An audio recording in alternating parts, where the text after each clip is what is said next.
दोस्तों, कैसे हो आप लोग। Welcome back to the channel live life easy. Uttarakhand के पहाड़ों में हमारा आज चौथा दिन है और पहले दूसरे तीसरे दिन के व्लॉग मैंने बड़ी मेहनत से एक एक चीज़ डिटेल में बताते हुए शूट और एडिट और पोस्ट कर दिए हैं। अगर आपने अभी तक नहीं देखे हैं तो प्लीज़ पहले उन्हें देखिए, मुझे अच्छा लगेगा। अब चौथा दिन आज ये टिहरी में है हमारा। ये सामने जो दिख रही है वो टिहरी लेक दिख रही है जहाँ आज हमें जाना है।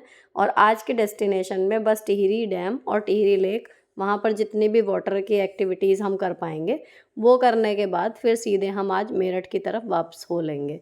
तो होटल में आज हमारी ये आखिरी रात है। तीनों रातें हमने अलग अलग होटल में रुकी, सबकी अपनी अपनी खूबियाँ और कमियाँ थी।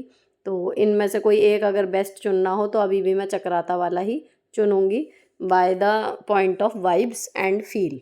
अब यहाँ पर जी इस खूबसूरत नज़ारे को फाइनली बाय करके अब हम लोग चल दिए हैं। सारा सामान ढंग से पैक कर लिया है। एक बार सारी चीज़ें रखने के बाद मेन जो रह जाते हैं वो चार्जर वगैरह, ये सब चीज़ें छोटी छोटी, चार्जर, चश्मे, इन सबको रखने के बाद फिर हम नाश्ता करने के लिए बाहर आ गए।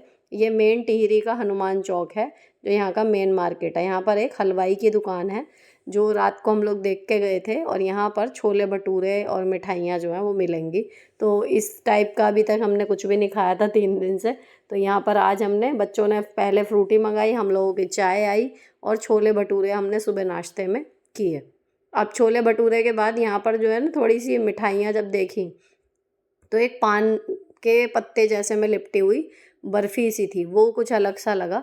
तो वो फिर लगा कि टेस्ट करना चाहिए, कुछ अलग दिख रहा है जो हमारे यहाँ नहीं मिलता है। तो इसको टेस्ट किया तो बेसिकली ये पत्ता नहीं खाना है, जो हमें कन्फ्यूजन था। पत्ता एक अलग से निकाल के रख देंगे, और अंदर मावे की बर्फ़ी थी तो उसमें बस हल्का सा पत्ते का फ्लेवर आ रहा था। तो ये थी जी पान बर्फ़ी वहाँ की।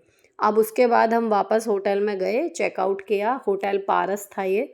और यहाँ हमने कुछ रिसर्च नहीं की थी, बारिश में आए थे कल रात को, दिन छिप गया था बिल्कुल, और अंधेरे में हम लोग अवॉइड करते हैं गाड़ी चलाना, मेरे हस्बैंड जो हैं। तो फिर जो भी मतलब पहला होटल हमें ढंग का मिला जिसमें वाईफाई था या रुकने की सुविधा थी, कमरे अवेलेबल थे, हम लोग वहाँ पर रुक गए थे।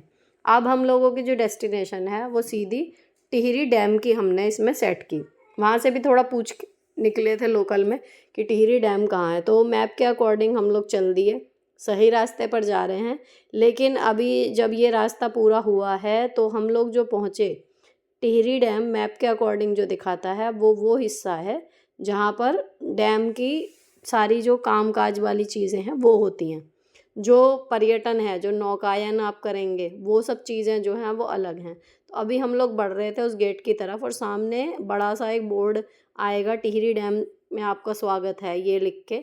और उससे पहले इन्होंने काफ़ी बहुत ज़्यादा यहाँ पर मेंटेन किए हुए हैं पार्क, सड़क के किनारे बहुत ही सुंदर थे। मतलब लेकिन धूप थी इस टाइम पे, और इसके अंदर घुसने का भी अलाउड नहीं था। तो ये सिर्फ आप देख सकते हो, जो साइड में पेड़ हैं उनमें आप कर कुछ नहीं सकते। तो यहाँ हम लोग रुके नहीं, चलते गए। तो काफ़ी लंबा रास्ता इन्होंने बहुत सुंदर डेकोरेट किया हुआ है। पहुँचने के बाद वहाँ पर टिहरी डैम वाला जो बोर्ड आया है, उससे पहले झील दिखनी शुरू हो गई। तो ये गेट देख के हम लोगों को लगा कि हम डेस्टिनेशन पे पहुँच गए। पर यहाँ पर सिक्योरिटी ऑफिसर थे, उन्होंने हमें बताया कि ये घूमने की जगह नहीं है। तो मैंने पूछा भी कि अगर अलाउड हो हम कुछ देख सकते हैं, तो उन्होंने यही बोला कि मैम सब कुछ यहाँ पर कवर्ड है, कुछ भी यहाँ देखने में आपको कुछ समझ में आएगा नहीं। जो मेन घूमने की देखने की जगह है वो नीचे आपको जाना पड़ेगा। तो यहाँ से लगभग 2.5 किलोमीटर दूर जो जगह है वहाँ पर हमें जाना है अगर बोटिंग करनी है। फ़िलहाल वापसी में यहाँ पर सिद्धेश्वर महादेव जी का मंदिर था। तो जब मंदिर पड़ा, हम लोग यहाँ पर रास्ता वगैरह पूछ रहे थे, तो मंदिर देख के फिर मैंने बिना दर्शन किए जाना उचित नहीं समझा। मैं दर्शन करके अंदर आई और भोलेनाथ का आशीर्वाद लेके कि आखिरी हमारा पॉइंट है जिस पे हम जा रहे हैं एंजॉय करने, अच्छे से हो जाए और फिर हम लोग निकलेंगे। तो अब हम यहाँ पहुँचे लगभग 2.5 किलोमीटर नीचे की तरफ, मतलब कट अलग है वहाँ से टिहरी डैम से, मैप में आपको दिख जाएगा। यहाँ पर आपको सारी वाटर एक्टिविटीज़ जो हैं वो करने को मिलेंगी। तो रास्ते में जैसे जैसे आगे बढ़ते जा रहे थे, अब टिहरी झील जो है वो पास आती जा रही थी। अब इसकी कोई ख़ास मैंने वीडियो वगैरह जो है वो देखी नहीं थी, मतलब कि यहाँ पर क्या है एग्जैक्टली और क्या नहीं, सब कुछ नया था बिना किसी एक्सपेक्टेशन के और ज़्यादा जानकारी के। हम लोग बस डेस्टिनेशन पे पहुँच गए। तो यहाँ जाके हमें लगा था कि पैडलिंग वाला होगा, वो नहीं था, मोटर बोट चल रही थी प्रॉपर। और यहाँ पर गंगा माँ का एक छोटा सा मंदिर भी बना हुआ है। तो जो मुझे समझ में आया, जब डैम का पानी बढ़ता होगा तो ये जो ऊपर वाला हिस्सा है इसमें ऊपर तक जहाँ तक है पानी आ जाता होगा, इसीलिए बहुत ज़्यादा पक्का कंस्ट्रक्शन नहीं है। और जो नीचे वो देखो आपको दिख रही हैं, वहाँ पर होती है बोटिंग। इतनी छोटी नाव यहाँ से नज़र आ रही हैं। अगर बोटिंग करनी है तो वहाँ नीचे जाना पड़ेगा, रास्ता है, गाड़ी जाएगी। यहाँ से छोटी छोटी गाड़ियाँ भी देखो नज़र आ रही हैं, कितनी छोटी नज़र आ रही हैं, यानी हम लोग इस टाइम काफ़ी हाइट पे हैं। अब यहाँ क्या है, ऊंचाई पे फ़ोटो सेशन हो सकता है बहुत सुंदर। इसके अलावा जितनी भी पैराग्लाइडिंग है, वो 4 पहिए वाली मोटरसाइकिल है, एक है कि बाइक में पंखा सा लगा हुआ है वो उड़ाएगा आपको ऊपर, ये इस तरीके की जो है वो सारी राइड यहाँ ऊपर हैं। उसके बाद उनमें से हमें कुछ करनी नहीं थी, तो हम सीधे जो है नीचे वाला रास्ता पकड़ के, एक सीधा एक स्लोप बना हुआ है उस पर गाड़ी सीधे नीचे चली जाएगी। अब यहाँ पर नीचे आ गए हैं हम। यहाँ से अब झील बिल्कुल पास है। झील तक जाने के लिए ये मिट्टी का रेतीला सा रास्ता है, ये आपको पैदल चल के पार करना पड़ेगा। चारों तरफ गाड़ियाँ वगैरह हैं। और चलने के बाद फिर आगे आपको लाइफ जैकेट मिलेगी, जो पहन के ही आप पानी में एंट्री कर पाओगे। वो वैसे हर जगह जब भी कोई वाटर एक्टिविटी करते हैं तो वो पहनाते हैं। बाकी यहाँ पे चार्जेस वगैरह उसके कुछ खास नहीं हैं, और शायद मतलब जो आप राइड लोगे उसमें ही वो इंक्लूड है। जैकेटों की हालत इसी वजह से ख़राब थी। मतलब एक वेयरेबल जैकेट ढूंढना यहाँ पर टास्क था। सभी जैकेट जो हैं वो बेहद पुरानी और फटी हुई सी हो रही थी। मुश्किल हो रहा था कि कोई एक अच्छी सी नई सी एक भी नहीं थी, सब ऐसी थी। हम लोग जो तैयार हो रहे हैं वो हो रहे हैं उसके लिए, बोटिंग के लिए, क्योंकि बच्चों के साथ वही एक चीज़ है जो हम सब मिलके कर सकते हैं। उसका 300 रुपये पर हेड का टिकट था। 2100 रुपये में ये बोटिंग होगी। और बोटिंग आधे घंटे के लिए वो आपको पूरी झील का चक्कर लगवा के लाएगा। ये है उसमें डॉट आधे घंटे का। और यहाँ ये प्लास्टिक के जो हैं फ्लोटिंग वाले जो इस तरीके के ब्लॉक्स को जोड़ के रास्ता बनाया हुआ, इन पे चलने में ये हिल रहे थे और बड़ा ही मतलब अच्छा लग रहा था। हंसी भी आ रही थी, डर भी लग रहा था। ऊपर नीचे जैसे जैसे पानी लहर ले रहा था तो आप भी हिलोगे उसके साथ। उसके बाद जी हमारी ये बोट आ गई। बोट में कवर करने के लिए प्रॉपर ऊपर ये है अच्छे से। तो धूप इस टाइम जैसे बहुत तेज़ थी। धूप इतनी तेज़ थी कि जो फ़ोन है वो शूट करने में बार बार उसको ठंडा करना पड़ रहा था, गर्म होती जा रही थी बार बार वो फ़ोन जो है। अब हम लोग बैठ गए तो पुनीत भैया थोड़ी देर के लिए शौक में आगे बैठ गए। उनको उसने मना किया था ड्राइवर ने कि भाई धूप लगेगी, तो वो थोड़ी देर वहाँ बैठे, फिर वो भी अंदर आ गए थे। कैसा लग रहा है? चुप बैठे हो, मजा आ रहा है।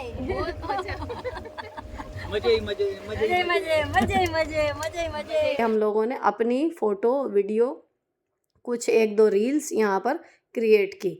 आधे घंटे का यहाँ पर पूरा चक्कर ये लगाएंगे, तो मैंने शुरुआत में ही जो फ़ोटो वगैरह खींचनी थी वो खींच ली 5-7 मिनट में, 10 मिनट में। उसके बाद फिर प्रॉपर पानी में हाथ डाल के हम लोग जो है इंजॉय करते रहे। अच्छा, ये जो धुंध सी दिख रही है ये हमें समझ में नहीं आया। देखने में ऐसा लग रहा है सीन में अभी भी मुझे लग रहा है जैसे कितनी ठंड का ये दृश्य हो, लेकिन गर्मी भीषण थी वहाँ पर। ठंड का तो नामो निशान भी नहीं था। और दूसरी चीज़ जो है, ये धुंध इतनी थी कि हमें इतने पास से भी पानी ऐसा ही नज़र आ रहा है जितना आपको कैमरे में नज़र आ रहा है। हम लोगों को सादी आंखों से भी ऐसा ही दिख रहा था, बहुत धुंध थी। और ऊपर से खड़े होके तो एटलीस्ट दिख ही नहीं रहा था कुछ भी। तो ये पानी जो है वो, उसका बताऊँ ठंडा गर्म, ठंडा था, लेकिन जो झरनों का पानी था ना उसके हिसाब से ठंडा नहीं था। मे बी रनिंग वाटर और उसका फ़र्क है। तो यहाँ पर जी आधे घंटे की राइड लेके पूरी झील का चक्कर लगा के और वीडियो फ़ोटो जो बनानी थी वो बना के फिर हम लोग जी आ गए। अब मेरा मन था कि बोट के जो पीछे बलून में उड़ा रहे हैं वो या तो मैं कर लूँ या कोई और कर ले, लेकिन गर्मी और धूप इतनी थी कि इतने मैं वो राइड करती, ये लोग यहाँ पर बैठे टॉर्चर होते रहते, तो मैंने वो आइडिया स्किप कर दिया कि may be some other time. अब लगभग 1 बजने वाला था, तो हम लोगों ने कुछ खाना खाया पिया यहाँ पर थोड़ा सा। भूख वूख किसी को लग नहीं रही थी, तो मेनली हम लोगों ने शिकंजी पी थी और बच्चों ने थोड़ी सी भेलपुरी खाई थी। उसके बाद यहाँ पर अब ये गाड़ी जो है दरवाजे थोड़ी देर खोले हैं ताकि थोड़ी सी ठंडी हो जाए। बेहद गर्म ये गाड़ी हो गई थी इस टाइम पे। और अब हमने बैठ के सीधे मेरठ की लोकेशन लगा ली है। 4 घंटे 36 मिनट का रास्ता टिहरी से मेरठ का बता रहे हैं। अब नेहा को चीड़ के फूल जो हैं वो डेकोरेशन में दिखे थे तो बड़े पसंद आए थे, वो नहीं ले पाए थे हम। तो मैंने अपने हस्बैंड को बताया हुआ था, उन्हें रास्ते के किनारे दिख गए तो उन्होंने गाड़ी यहीं रोक दी कि यहाँ पर चीड़ के फूल जो हैं पड़े हुए हैं सड़क किनारे। तो पुनीत और नेहा दोनों उतरे और वहाँ से सड़क पे जितने भी थे उनके हाथ लगे वो बटोर के ले आए। अब इनको पेंट करके कुछ बनाने का उसका इरादा है। और जी एक ज़रूरी काम था पेट्रोल भरवाने का, ये काम हमने किया और उसके बाद ऑफिशियली हमारी वापसी शुरू हो गई है। मैप में मेरठ की लोकेशन लग गई है और अब हम बढ़ चले हैं वापस अपने घर की तरफ।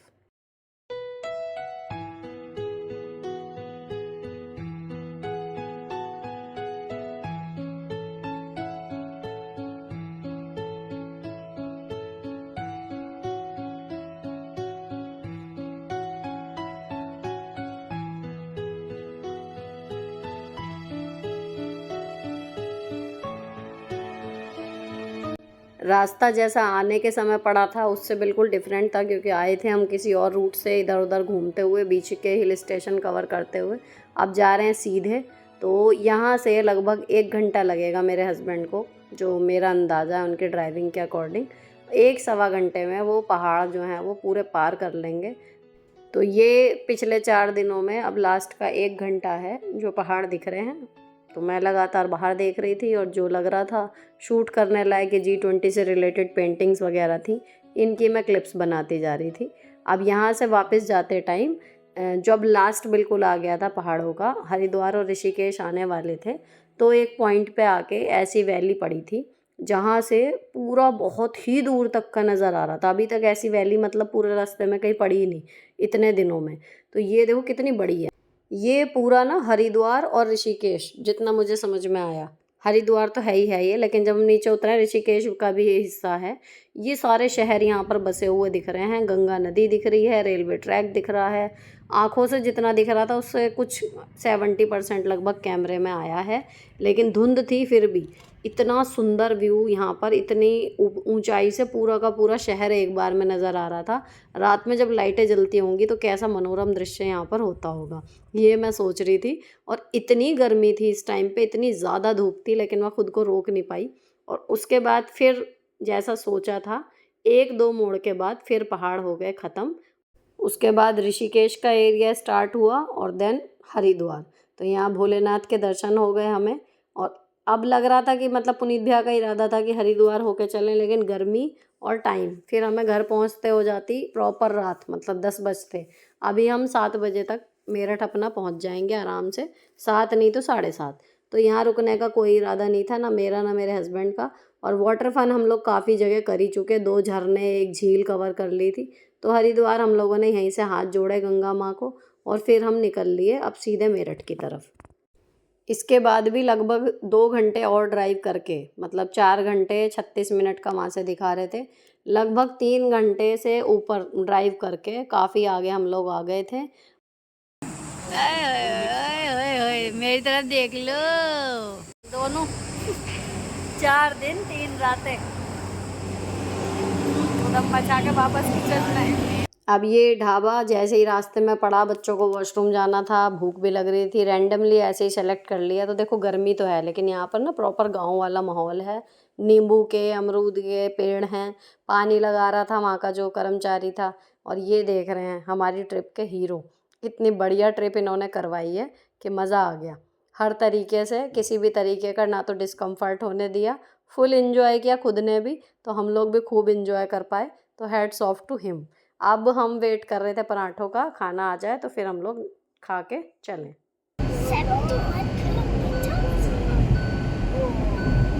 1 hour 28 minute 27।